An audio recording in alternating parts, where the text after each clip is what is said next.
नमस्कार। हमारी खास पेशकश जय माता दी में आप सभी का बहुत स्वागत है और आपके साथ मैं हूं दीपा पाफिला। सबसे पहले आप सभी को नवरात्र की ढेरों शुभकामनाएं। मां जगदम्बे के पर्व नवरात्र की शुरुआत हो चुकी है और आप तक हर जानकारी पहुंचाने के लिए हमारे साथ स्टूडियो में मौजूद हैं ज्योतिषाचार्य घनश्याम शर्मा जी। गुरुजी, आपका सबसे पहले बहुत बहुत स्वागत है। जय माता दी, नमस्कार। नमो देव्यै महादेव्यै शिवायै सततं नमः। नमः प्रकृतिभद्रायै नियता प्रणता स्मतां। या देवी सर्वभूतेषु मातृरूपेण संस्थिता। नमस्तस्यै नमस्तस्यै नमस्तस्यै नमो नमः। जय माता दी। जय माता दी। और इसी के साथ ही क्योंकि नवरात्र की शुरुआत हो चुकी है, तमाम भक्तों के मन में तमाम सवाल भी हैं और उन सवालों के समाधान आप तक आज गुरुजी पहुंचाएंगे। गुरुजी, सबसे पहले मेरा सवाल ये है कि नवरात्र के शुरुआत में सबसे पहले दिन माँ के किस स्वरूप की पूजा अर्चना की जाती है? हाँ, बहुत अच्छा प्रश्न किया दीपा जी ने। प्रथमं शैलपुत्री जय, द्वितीयं ब्रह्मचारिणी, तृतीयं चंद्रघंटेति, कुष्मांडेति चतुर्थकं, पंचमं स्कंदमातेति, षष्ठं कात्यायनीति च, सप्तमं कालरात्रिति, महागौरीति चाष्टमं, नवमं सिद्धिदात्री च, नवदुर्गा प्रकीर्तिता, उक्त्यानि तानि नामानि ब्रह्मणैव महात्मना।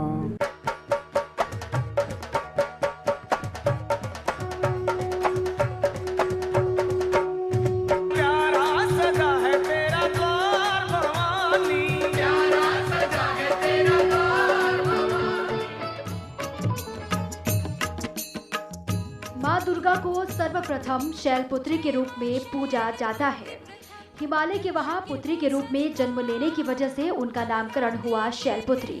देवी का वाहन बैल या वृषभ है, इसलिए उनका एक नाम वृषोरूढ़ा भी है। साथ ही भक्त उन्हें उमा के नाम से भी जानते हैं। नवरात्र में माँ शैलपुत्री की पूजा पहले दिन की जाती है। माता दाहिने हाथ में सदैव त्रिशूल धारण ही करती हैं तथा इसी त्रिशूल से वो शत्रुओं का नाश करती हैं। उनके बाएं हाथ में कमल का फूल रहता है जो कि शांति और ज्ञान का प्रतीक है। यही देवी प्रथम दुर्गा है। ये ही सती के नाम से भी जानी जाती हैं। उनकी एक मार्मिक कहानी है। एक बार प्रजापति दक्ष ने बड़ा यज्ञ किया। इस यज्ञ में भगवान शंकर और माता सती को छोड़कर सभी देवी देवताओं को बुलाया गया था।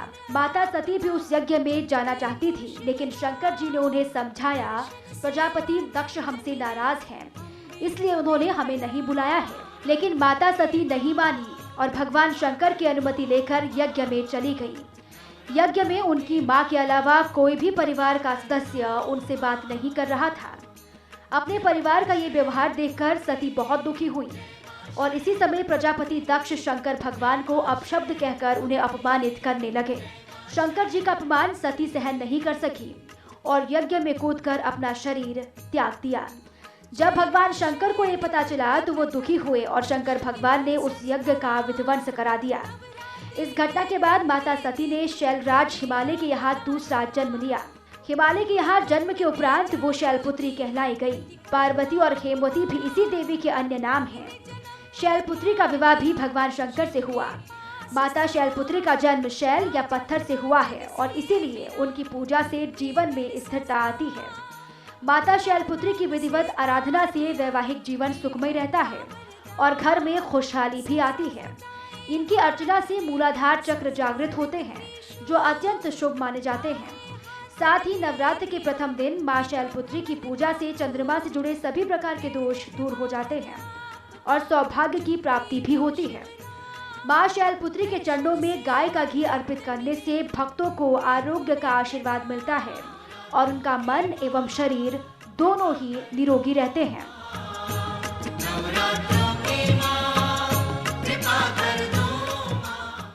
सर्वप्रथम माँ भगवती शैलपुत्री की पूजा की जाती है। शैलपुत्री मानी हिमालय की बेटी है। हिमालय के परिवार में पली हुई है, बड़ी हुई है। बहुत तपस्या करी माँ भगवती ने, इसलिए उसका शैलपुत्री नाम पड़ा। माँ भगवती की प्रथम शैलपुत्री की पूजा सर्वश्रेष्ठ प्रथम दिन की जाती है। बिल्कुल, क्योंकि किसी के साथ ही नवरात्रि के 9 दिनों की शुरुआत हो जाती है गुरुजी और पूरा 9 के 9 दिन भक्तिमय गुजरते हैं। लेकिन सवाल इसी के साथ ही ये भी है कि शैलपुत्री की पूजा अर्चना किस मुहूर्त में की जाती है और इसके साथ ही घट स्थापित करने की क्या शुभ मुहूर्त होती है? हाँ, शारदीय नवरात्रा 17 अक्टूबर 2020 को शनिवार को प्रारंभ हो रहे हैं। इस दिन प्रातःकाल शुभ का चौगड़िया 7:30 से 9 रहेगा तथा दूसरा मुहूर्त 9:30 से 10:30 के बीच में अति उत्तम है, लेकिन सर्वश्रेष्ठ मुहूर्त अभिजित काल माना गया है। 11:50 से 12:35 तक अभिजित काल का मुहूर्त रहेगा। इस मुहूर्त में घट स्थापना करें तथा भगवती का आवाहन, ध्यान, पूजन, स्थापन समस्त सामग्री लेके प्रातः स्नान करके प्रातः बैठ जाइए, स्नान ध्यान करके, और एक चौकी ला करके भगवती के लाल कपड़ा, सफ़ेद कपड़ा, चुंदरी, कलश सब सामग्री एकत्रित कर ले। उसके बाद स्नान ध्यान से निवृत्त होकर प्रातः 7:35 से 7:30 से 9 के बीच में शुभ का चौगड़िया आएगा। दूसरा चौगड़िया 10:30 से 12 रहेगा, लेकिन अभिजित काल में अगर घट स्थापना करते हैं तो वो भी अति उत्तम सर्वोत्तम है। बिल्कुल, क्योंकि दर्शकों को समझने में आसानी हो इसलिए पूरी तैयारी हम लोगों ने यहाँ पे कर रखी है। लेकिन गुरुजी, घट स्थापना के लिए शुभ मुहूर्त तो आपने बताया, लेकिन घट स्थापना में किन किन बातों का ख्याल रखें, इसको लेकर भी सभी के मन में अलग अलग धारणाएं होती हैं। मैं चाहूँगी इसको लेकर भी आप स्पष्ट करें। बिल्कुल, भगवती का सर्वप्रथम स्नान ध्यान करके आवाहन करें। आवाहन कैसे किया जाता है? भगवती का मानसिक आवाहन करें और मंत्रों से भी आवाहन कर सकते हैं, और स्थापना करें। मानो ज्योतिर्जुखदा जस्य बृहस्पति जगन मंतन उत्तरिष्टं जगनघूं समिमं दधातु विश्वे देवास इयमादयन्ता भौम प्रतिष्ठ। आवाहनम समर्पयामि, स्थापनम समर्पयामि। भगवती का आवाहन करके एक सुंदर चित्र का भगवती के कलश के पीछे या आगे ऐसी स्थापना करके आवाहन करके और स्थापना कर दे। इसके बाद भगवती को पंचामृत से दूध, दही, घी, शहद, बूरा पंचामृत से स्नान करावे, शुद्ध जल से स्नान करावे। उसके बाद भगवती को सुंदर प्रतिमा को सजावट करे, जैसे हमने बहुत बढ़िया एक चित्र लगा करके, और भगवती के साड़ी लगा रखी है, चुंदरी लगा रखी है।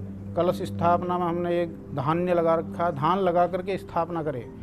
तो सर्वोत्तम विधि से प्रथम दिन तो ये करें। ध्यान विशेष क्या रखें कि कलश कहीं विसर्जन की पहले ही खंडित न हो जाए, ये विशेष ध्यान रखें। कलश की बहुत महिमा है, मिट्टी का कलश लगता है, इसलिए सुंदर चौकी पर चित्रण कर करके और इनकी सुरक्षा करें ताकि कलश सुरक्षित रहे 9 दिन तक। और इसमें पान के पत्ते, पुष्प, माला लगा सकते हैं। इसमें विशेष अलग अलग पंच पल्लव लगाए जाते हैं। इससे ऐसी स्थापना करके भगवती का आवाहन, ध्यान, स्नान और भोग का विशेष महत्व है। भोग लगावे, नीराजन करे, आरती करे, और विशेष भगवती को सिंदूर का, प्रथम शैलपुत्री को सिंदूर का बहुत महत्व बताया गया है। अगर सिंदूर आप चढ़ाते हो तो भगवती मनोकामना पूरी करती है। ऐसे प्रथम शैलपुत्री का प्रथम दिन भगवती का आह्वान ध्यान करते हुए निराजन करे, आरती करे, भोग लगावे। बिल्कुल। और गुरुजी, क्योंकि कहते भी हैं कि साफ़ सफाई के साथ, सुंदरता के साथ करेंगे, क्योंकि माता को सुंदरता से भी बहुत प्यार है और स्वच्छता से भी बहुत प्यार है। इसलिए हम दर्शकों को भी कह रहे हैं कि पूरी सुंदरता के साथ आप पूजा अर्चना करें तो आपको फल मिलेगा। लेकिन विशेष मैं आपको बताऊं, इस वर्ष भगवती घोड़े पे सवार होकर आ रही है। अच्छा। इस वर्ष भगवती का अश्व वाहन है। तो सूर्यवार और शनिवार को जब भगवती आती है तो घोड़े पर आती है। तो घोड़े पर आने का मतलब वैसे तो ये युद्ध का प्रतीक है, लेकिन भगवती युद्ध विषयक नियमों को नियंत्रण में करेगी और पूरे देश में खुशहाली और समृद्धि का प्रतीक है। अच्छा खुशहाल माहौल पूरे देश में भगवती की कृपा से होगा। गुरुजी, कोई विशेष विधान है या फिर कोई विशेष तरीका है जिससे माँ शैलपुत्री प्रसन्न हो और फल मिले? क्योंकि कहा यह जाता है कि पूजा तो सभी करते हैं, लेकिन अगर अलग विधि विधान के साथ अगर आप करते हैं, विशेष जो अनुष्ठान होते हैं या फिर विधि विधान होते हैं उसके जरिए करते हैं तो माता जल्दी से प्रसन्न होती है। बिल्कुल। अगर नवरात्रा में विशेष करके एक महामंत्र का, सिद्ध मंत्र का अगर कोई स्थापना करके भगवती के मंत्र का जप करे तो उसके जीवन में विशेष आ जाता है। रोज़ पूजा हो रही है वो अलग है।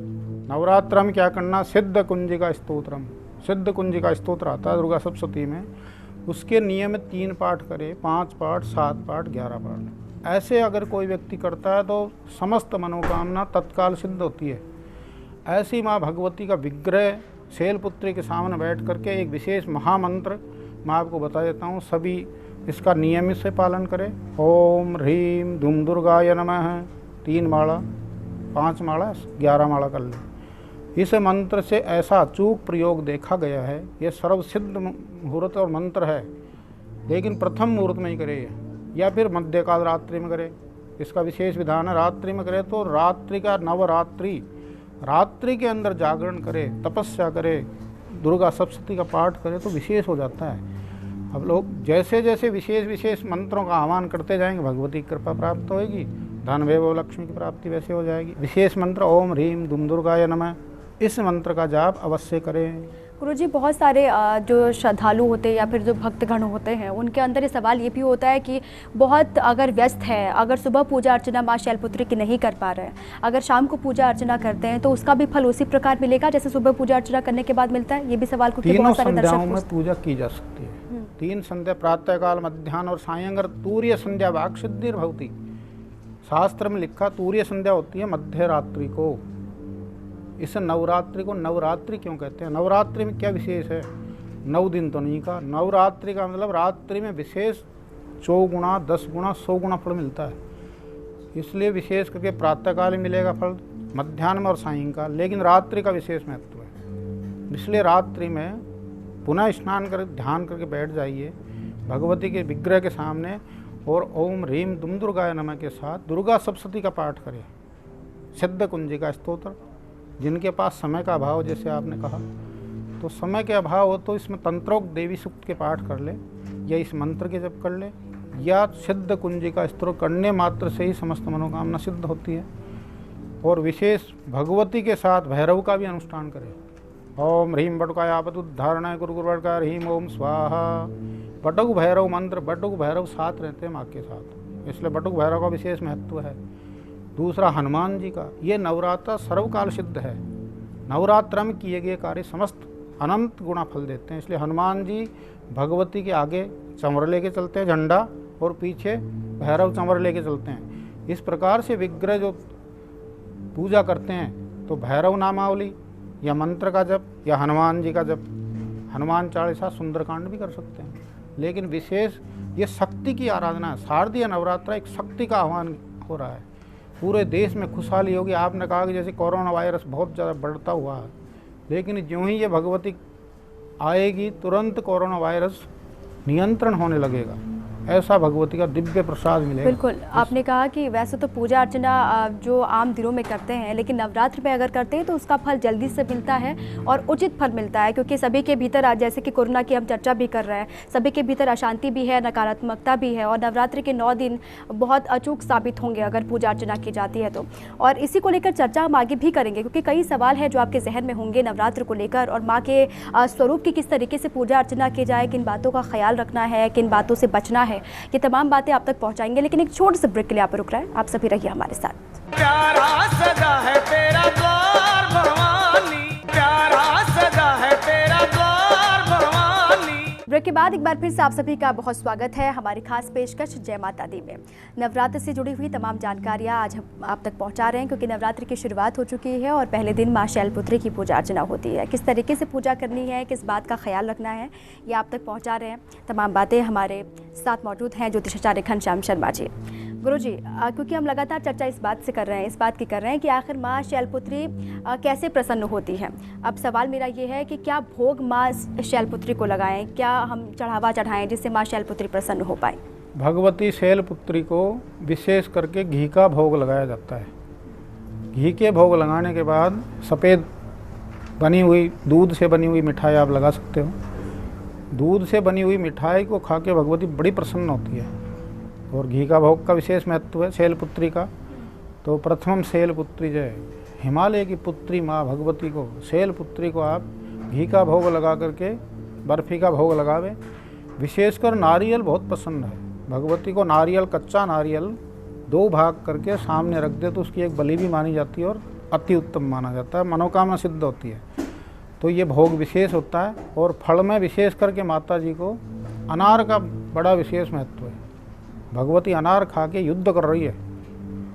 युद्ध का ऐसा भयंकर और बड़ा कठिनता से देखो तो युद्ध की ऐसी महिमा है कि महिषासुर को मार रही है तो दाड़िम खा रही है, दाड़िम मानी अनार खा रही है, और ये भोग लगा के भगवती प्रसन्न होती है।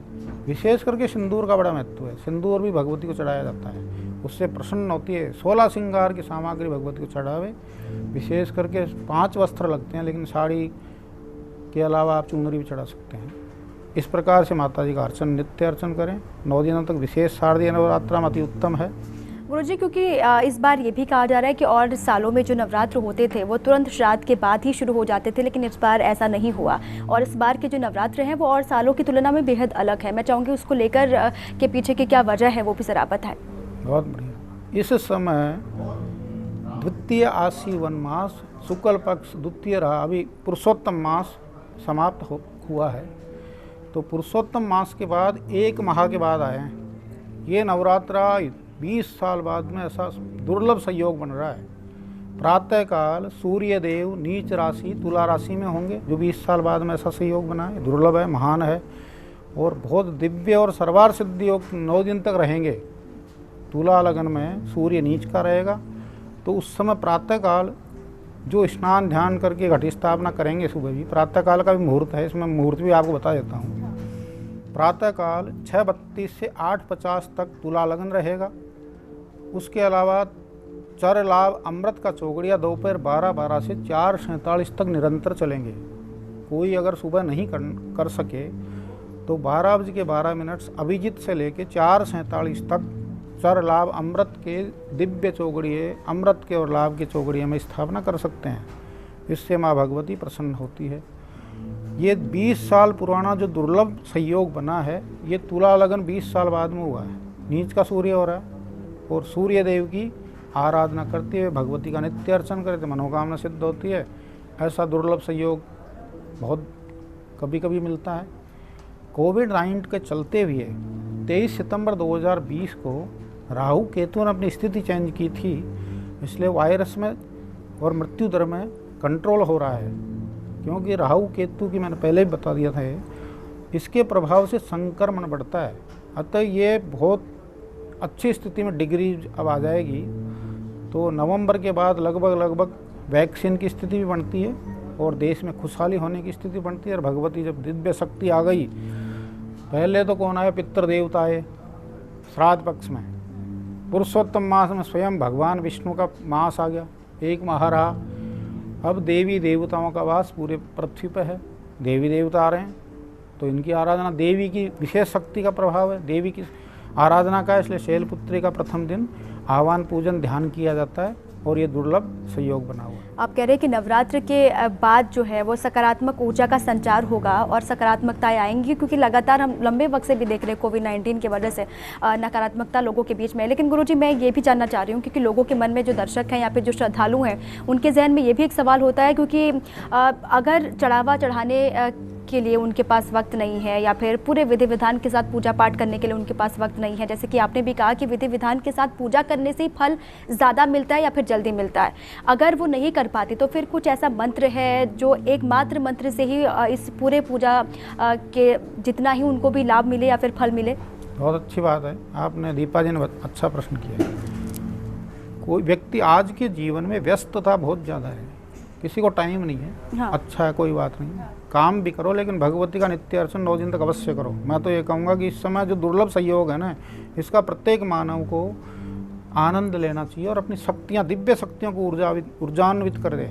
अंदर की जितने भी शक्तियाँ हैं, मन मना मद्भक्त्या मध्याजी माम नमस्कुरु, ये मन का खेल है। मन से किया गया कार्य तुरंत ही फल देता है भगवती।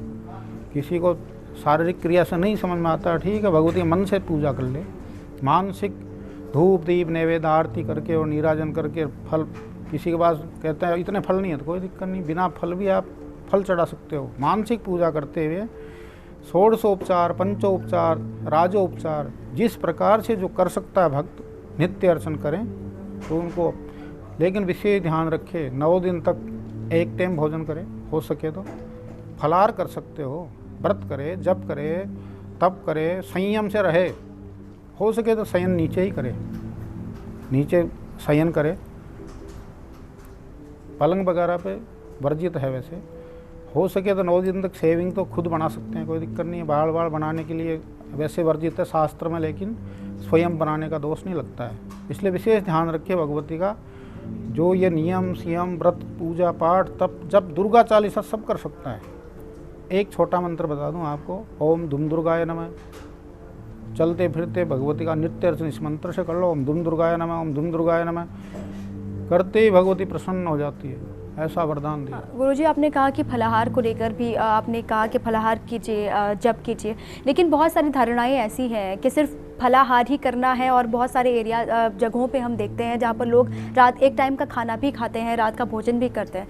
तो क्या लोगों के जहन में ये भी सवाल है, क्या जो लोग खाना खाते हैं उनको उतना फल नहीं मिलता, या फिर जो फलाहार करते हैं उनको ज़्यादा फल मिलता है? इसको लेकर भी कोई धारणा है, वो भी आप ज़रा स्पष्ट कर देते हमारे श्रद्धालुओं। कई भ्रांतियाँ रहती है कि भाई फलाहार करें तो भोजन करें कि नहीं करें, ऐसा कुछ नहीं है। आप फलाहार 2-3 बार कर सकते हो, भोजन एक टाइम कर सकते हो, कोई दिक्कत नहीं है उसमें। एक टाइम भोजन करें, फलाहार 2 बार कर ले या 3 बार कर ले।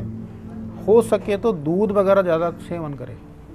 इस नवरात्र में, शारदीय नवरात्र में दिव्य ऊर्जा प्राप्त होती है देवताओं से, इसलिए दुग्ध का बहुत विशेष महत्व है।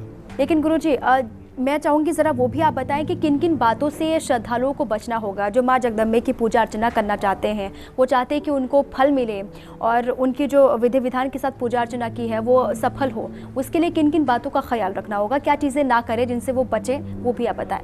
हाँ, इस दैनिक जीवन के अंदर विशेष करके मैं तो ये कहूँगा 9 दिन तक मांस मदिरा शराब से दूर रहे, बिल्कुल अवॉइड करें 9 दिन तो कम से कम।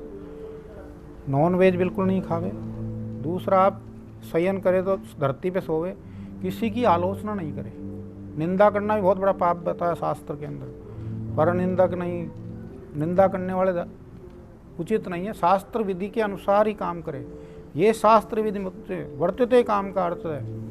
गीता में लिखा है कि शास्त्र की विधि के अनुसार जो चलता है उसको पूर्ण फल मिलता है। इसलिए बचना क्या है, एक तो निंदा से बचे, संयम से रहे और एक टाइम भोजन करे। अधिकतर चलते फिरते भी भगवती का ओम धूम दुर्गाय नमः मंत्र का जप करे। जो जिसकी आस्था है उसी ही दृढ़ आस्था करके और उसमें आप जप पूजा पाठ कर सकते हैं। भगवती का पाठ घर में ही करे। दुर्गा चालीसा हर कोई कर सकता, 3 से 5 मिनट लगती है। घर में ही स्थापना करे, घर में ही पूजा करे। इस समय अधिक से अधिक मंदिर में जाओ, अच्छी बात है, लेकिन सोशल डिस्टेंसिंग के हिसाब से जो नियम है उसको फॉलो करते हुए पूर्ण फल मिलेगा घर में करने मात्र से। बिल्कुल, क्योंकि वो दर्शकों को भी हम लगातार कह ही रहे हैं, क्योंकि अगर कोरोना काल में भी नवरात्र के मौके पर अगर मंदिरों का रुख करते हैं तो आपको भी उन तमाम गाइडलाइंस का ख्याल रखना ही होगा। और गुरुजी, इसी के साथ ही एक और सवाल, ये इसी आपकी बात से ही जुड़ा हुआ एक सवाल मुझे और याद आ गया। गुप्त शत्रुओं के नाश के लिए, जो गुप्त शत्रु हैं उनके नाश के लिए क्या उपाय हैं जो अपनाएं? हाँ, ये बहुत बढ़िया प्रश्न किया। इस समय भगवती जब प्रथम शैलपुत्री का जो पूजन किया जाएगा, वो नित्य अर्चन तो हो ही गया। रात्रि काल में एक जायफल लेके उस पर विशेष अमुक व्यक्ति का नाम लिख सकते हैं, उसको लाल कपड़े में बांध देवे और मध्य रात्रि से पहले भगवती के चरणों में निवेदन कर दे। गुप्त शत्रु हो या ज्ञात अज्ञात शत्रु हो तो वो शत्रु अपने अनुकूल हो जाएगा। ये विशेष प्रयोग है प्रथम शैलपुत्री का। शत्रुओं से मुक्ति, काम क्रोध मद लोभ ईर्षा से भी मुक्ति, और भगवती के चरणों में अर्पण करके निवेदन करें तो गुप्त शत्रु स्वतः शांत होते हैं। सिद्ध प्रयोग है। बिल्कुल, इन तमाम बातों का ख्याल रखना है और माँ शैलपुत्री अपने आप प्रसन्न हो जाएंगी और वो मनचाहा फल ज़रूर मिलेगा। अगर कोई भी भक्त हैं, कोई भी श्रद्धालु हैं जो माता के लिए व्रत रखना चाहते हैं या फिर तमाम पूजा अर्चना इन 9 दिनों में करना चाहते हैं, तो इन छोटी छोटी बातों का वो ख्याल रखें, ज़रूर ही फल मिलेगा। गुरुजी, बहुत बहुत धन्यवाद आपका, बहुत बहुत शुक्रिया तमाम जानकारियाँ हमारे दर्शकों तक पहुँचाने के लिए, बहुत बहुत आभार। तो माँ शैलपुत्री किस चीज़ से प्रसन्न होंगी, किस चीज़ से खुश होंगे, किस तरीके से पूजा अर्चना करनी है, किन किन बातों का ख्याल रखना है, वो तमाम जानकारियाँ हमने आप तक पहुंचाई। इसी के साथ ही हमारी खास पेशकश पे आज के लिए बस इतना ही। अब बने रहिए फास्ट इंडिया के साथ। नमस्कार।